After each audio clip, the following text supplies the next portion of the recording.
ইছাপুর যামিনীভূষণ হাসপাতালের পুনরুজ্জীবন ঘটানো হবে বললেন মন্ত্রী অর্জুন সিং। নোয়াপাড়া বিধানসভা কেন্দ্রের অন্তর্গত উত্তর বারাকপুর পুরসভা পরিচালিত যামিনীভূষণ স্মৃতি প্রসূতি সদন এবং সাধারণ হাসপাতাল ইছাপুর কণ্টাধারে অবস্থিত অতি প্রাচীন এই স্বাস্থ্যকেন্দ্র। অভিযোগ, পূর্বায়তন সরকারের উদাসীনতার বিহাল দশায় পরিণত এই হাসপাতাল। তবে বিহাল এই হাসপাতালের পুনরুজ্জীবন ঘটিয়ে উন্নত স্বাস্থ্য পরিষেবা দিতে চান নোয়াপাড়ার বিধায়ক তথা রাজ্যের পরিবহন ও শ্রম দপ্তরের মন্ত্রী অর্জুন সিং। বুধবার জগদ্দলের মজদুর ভবনে সংবাদ মাধ্যমের মুখোমুখি হয়ে মন্ত্রী জানান, স্বাস্থ্য পরিষেবার হাল ফেরাতে একজন উদ্যোগপতির হাতে তিনি এই হাসপাতাল সঁপে দিতে চান। ওই উদ্যোগপতির কোনো পিছুটান নেই, উনি নিজেকে সেবামূলক কাজে নিয়োজিত রাখতে চান। মন্ত্রী আরও জানান, হাসপাতালের পরিকাঠামো উন্নয়নে উদ্যোগপতি নিজেই সমস্ত কিছু ব্যবস্থা করবেন। ওনার হাত ধরেই যামিনীভূষণ হাসপাতালের পুনরুজ্জীবন ঘটানো হবে। মন্ত্রীর কথায়, উদ্যোগপতি যতদিন বাঁচবেন ততদিন তিনি মানুষের সেবা করতে চান।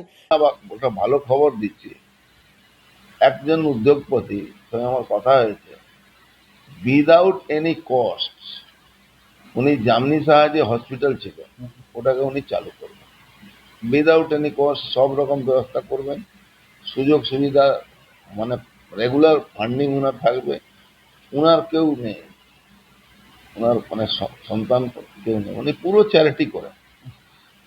কালকে আমাকে উনি বলেন যে আমি একটা এমন কাজ করতে চাই যে আমার যতদিন আমি বেঁচে থাকবো একটু মানুষকে ভালো করতে চাই।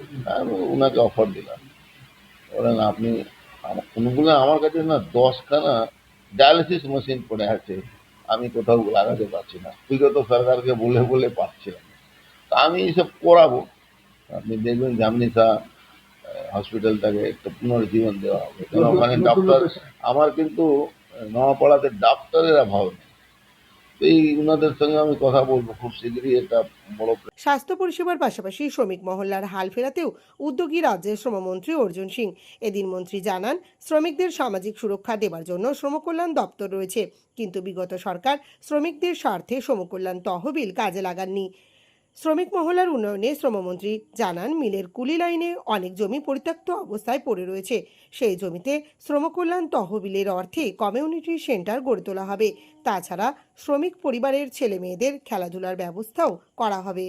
দেখুন, আমাদের লেবার ওয়েলফেয়ারে অনেকগুলো কাজ করার জন্য সুযোগ আছে, আজ পর্যন্ত এই সুযোগটা বিগত সরকার করেনি, দেয়নি মানুষ। আমি এটা প্ল্যানিং করেছি, এই যে গরিব মানুষগুলো তাদেরই মানে কাজ করার পরে যে মাল তৈরি হয় তার শেষের টাকা আমাদের লেবার দপ্তরের একটা অংশ জমা, তাদের লেবার ওয়েলফেয়ারের জন্য ইউজ করা যায়।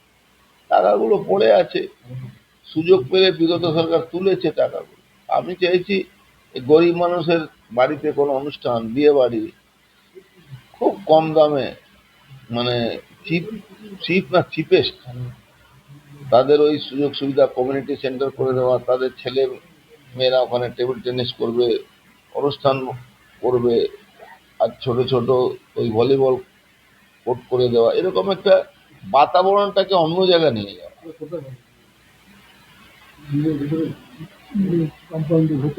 কম্পাউন্ডে না, ওদের কুড়ি লাইনগুলো আছে, সেখানে জায়গাগুলো দখল হয়ে যায়, অসাধু শক্তিরা দখল করে, এই জায়গাটা আমরা করাচ্ছি। সব মিল মালিককে বলেছি আপনারা জায়গাটা দিন।